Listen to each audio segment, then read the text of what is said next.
अस्सलाम वालेकुम नाज़रीन, प्रोग्राम टैक्स रिफॉर्म के साथ मैं हफ्ज़ुल अय्यूबी। नाज़रीन, इनकम टैक्स गोशवारा जमा करवाना एक कौमी फरीज़ा है।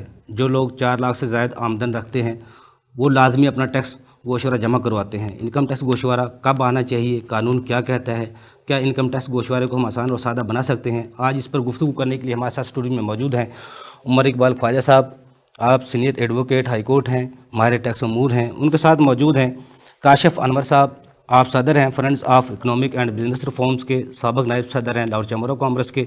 उनके साथ मौजूद हैं मोहम्मद आसम साहब, आप चार्टर अकाउंटेंट हैं और सीनियर टैक्स मैनेजर हैं MHSS को कंपनी। ताजिर भी हमारे साथ मौजूद हैं काशिफ अनवर साहब। काशिफ अनवर साहब जो गोशवारा है, जिस ना दूसरे मुल्क को हम देखते हैं हर बड़े स्टोर पर वो गोशवारा रखा होता है, उसका सफ़र रखा होता है, वो लोग वहाँ से देखते हैं, चेक करते हैं, उसको भरते हैं। हमारा अलमिया ये है कि उसको हम फाइनल 1 जुलाई के बाद क्या 30 सितंबर तक भी फाइनल नहीं करते। ताजर बरादरी सो बार बार फिर कहा जाता है आपकी कहने पे हम तारीख बढ़ा रहे हैं, आपके तोसी कर रहे हैं उसके।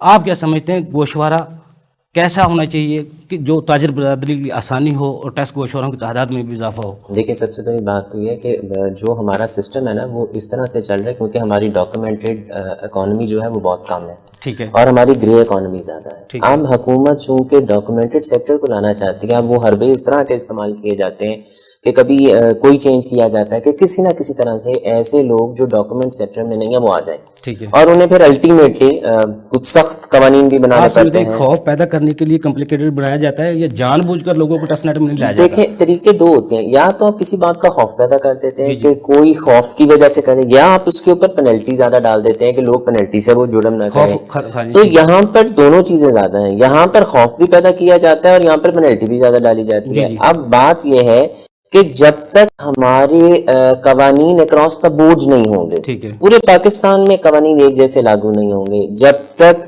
हमारी डॉक्यूमेंटेड इकोनॉमी ज्यादा नहीं होगी। और देखें, ये हमारा काम नहीं है इकोनॉमी को डॉक्यूमेंट करना, ये हमारा काम नहीं है विद होल्डिंग करना, ये हमारा काम नहीं है कि जो इन्फॉर्मेशन डिपार्टमेंट्स के पास है। हुकूमत जब उसको डॉक्यूमेंट करने की तरफ आती है तो ताजर बरादरी सर नहीं, देखिए जी, मेरा यहाँ इख्तलाफ है इस बात से, इस जवाब से इख्तलाफ है कि जो ट्रेडर्स हैं वो डॉक्यूमेंट नहीं होना चाहते। देखिए, CNIC की जो शर्त थी वो इसीलिए थी ताकि लोग इस तरफ आ जाएं। पहली बात तो ये है, क्या हुकूमत को, जैसा कि उमर भाई ने कहा, क्या हुकूमत को ये नहीं पता कि 1000 सीसी से ज्यादा गाड़ी किसने खरीदी है? क्या हुकूमत को ये नहीं पता कि जिसने 500 गज से ज्यादा का बंगला खरीदा है या 500 स्क्वायर फुट से ज्यादा का खरीदा है उसका टैक्स विदहेल्ड हुआ है कि नहीं हुआ?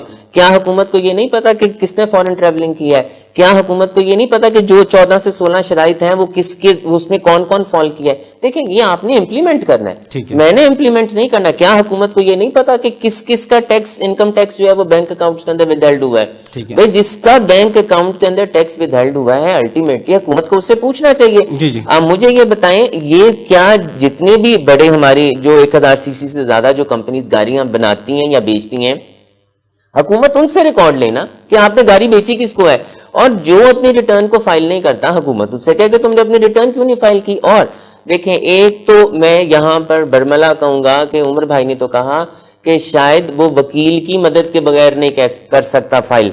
मैं ये कहता हूं कि एक चार्टर्ड अकाउंटेंट भी रिटर्न इनकम टैक्स की फाइल नहीं कर सकता। कमिश्नर तक मैंने सुना है जो सर, मैं अब उधर तो नहीं जा सकता, लेकिन मैं इतनी बात जरूर वसूख तरीके से कह सकता हूं कि एक फ्रेश चार्टर्ड अकाउंटेंट भी इनकम टैक्स की रिटर्न फाइल नहीं कर सकता। सर देखें, बात यह है आपकी वेल्थ स्टेटमेंट उसके अंदर है। अब जब आपके सिस्टम में लूप होल्स हैं, आप अपने सिस्टम को ठीक करें। काशिफ साहब, दोबारा आपकी तरफ आता हूँ। काशिफ अनवर साहब, बचपन से हम पढ़ते आए हैं, हमने स्कूलों में गए देखा जुर्माने, जब छुट्टी करते थे जुर्माना होता था तो उससे हम बहुत एलर्जी खाते थे, जमा नहीं करवाते थे।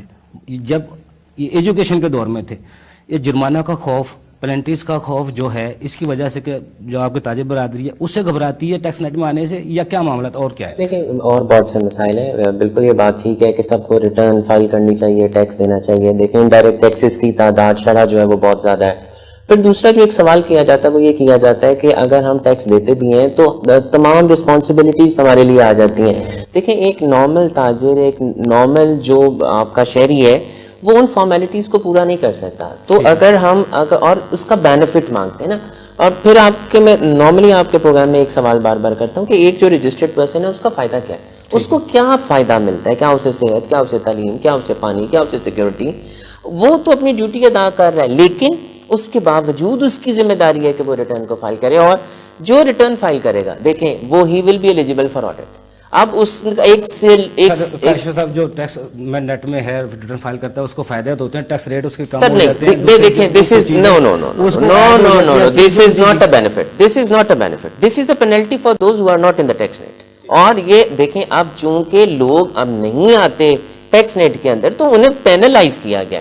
बेनिफिट बताएं कि टैक्स पेयर के लिए। देखें जब मैं अपनी इनकम करा रहा हूं, अपनी इनकम पे टैक्स दे के आ रहा हूं, तो फिर आप मुझे ये कहें कि भाई तुम्हें टैक्स इतना लगेगा। मेरा ख्याल है मसला ये नहीं है रिटर्न कौन देता है कौन नहीं देता, मसला ये है आप टैक्स पेयर हैं, आप रिटर्न दे रहे हैं, लेकिन आप महकमे के चक्कर लगा रहे हैं।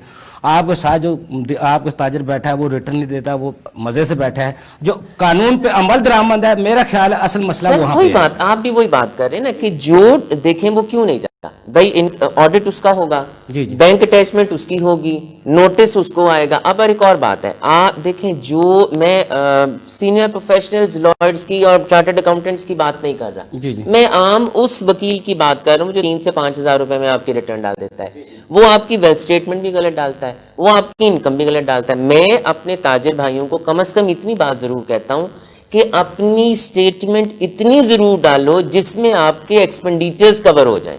अब उनका वकील ये कहता है कि ऑडिट में आपको परेशानी कोई आप देखें आपके बैंक में जो पेमेंट्स आई, आपने एक्सपेंडिचर्स किए, बच्चे आपके पढ़ते हैं बीकन हाउस में और लाहौर ग्रामर में, आप कहते हैं जी मैं साल का कमाता ही 4 लाख रुपए हूं, तो अल्टीमेटली वहां से प्रॉब्लम्स होते हैं। अब अगर हम ये कहें, अगर आपके लॉयर्स जो हैं उनसे ये सवाल किया जाए कि भाई खुदारा गाइड प्रॉपरली करो, और हमें अपनी देखें ये चैम्बर्स का काम है, ये फेडरेशन का काम है, ये एसोसिएशंस का काम है, ये टैक्स बार्ड्स का काम है कि ये अपने लोगों को डिपार्टमेंट का काम है कि इंफॉर्मेशन दे कि देखें अपनी इनकम को अपने एक्सपेंडिचर्स के मुताबिक करें। ये ना हो कि 4 लाख कमा रहे हैं, आपने यूएसए का आपने टिकट लेके आप बाहर से आ गए, कैसे उसको जस्टिफाई करेंगे? आपका जो चैम्बर है काशिफ साहब, आप उसमें नायब सदर भी रहे हैं, जो रिटर्न नहीं जमा करवाता आप उसको अपना मेंबर नहीं बनाते। देखिए हमारे साल ये रिवाइज होता है, बिल्कुल नहीं जी, बिल्कुल ऐसा ही है जी। आपके किसी भी चैम्बर का मेंबर वो नहीं बन सकता जो अपनी इनकम टैक्स की रिटर्न फाइल नहीं करता, जब तक कि आप हर साल उसके लिए जरूरी है, हर साल जरूरी है। और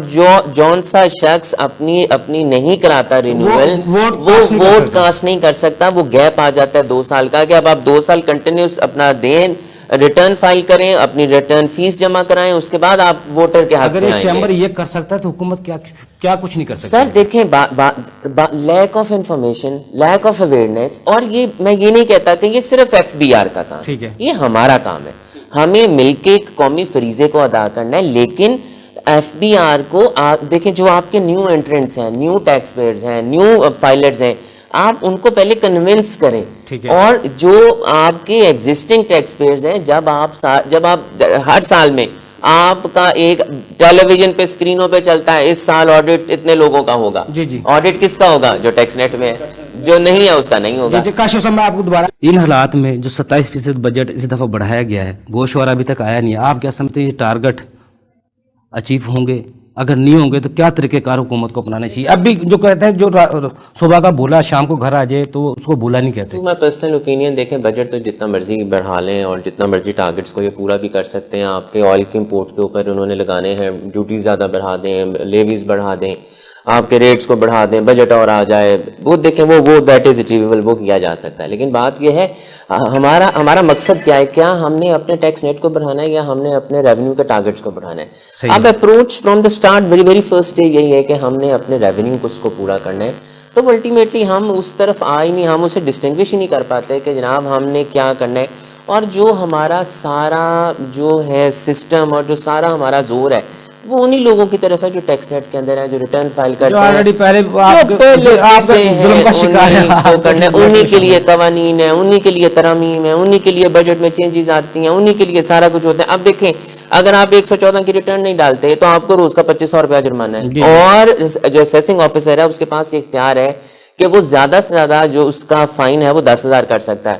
फिर द बार्गेन स्टार्ट्स। अब बात यह है अब रिटर्न वही नहीं डालेगा या रिटर्न वही लेट डालेगा जो फाइल करता है। एक नमाज हम सुबह फजर की नमाज रह जाए तो दूसरी नमाजें पढ़ने को दिल नहीं करता, वो तो फ़र्ज़ है। अगर उसको हम एक छोड़ के चार नमाजें दूसरी भी छोड़ देते हैं, ये तो रिटर्न है। जब और उसका खौफ भी हो, 25 रुपये जुर्माना भी है, तो कौमी फरीज़ा तो है, लेकिन उसको अदा करना बहुत मुश्किल है। जब गवर्नमेंट उसकी जो इंफॉर्मेशन है उसको ऑटोमेट कर देगी, जब तक गवर्नमेंट उसको इम्प्लीमेंट नहीं कर देगी, जी जी, तब तक ना खौफ पैदा होगा, ना तब तक लोग अपनी